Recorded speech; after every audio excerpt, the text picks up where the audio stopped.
নমস্কার এবং ভালোবাসা জানাই সকলকে। এবং আমার ভিডিওটা শুরু করি এইভাবে। হাই, আজকে আমার ছোট একটা ব্লগ।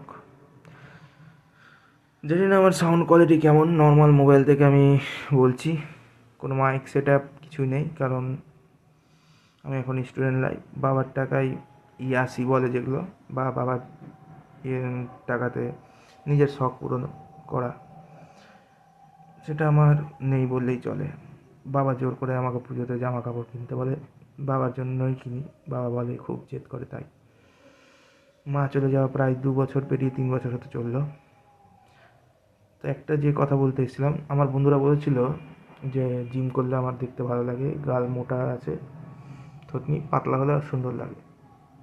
বাট নিজে যতক্ষণ না ইনকাম করো ততক্ষণ নিজের মতো করে কোনো জিম সেন্টারে না গিয়ে যা হয় সেটাই করি।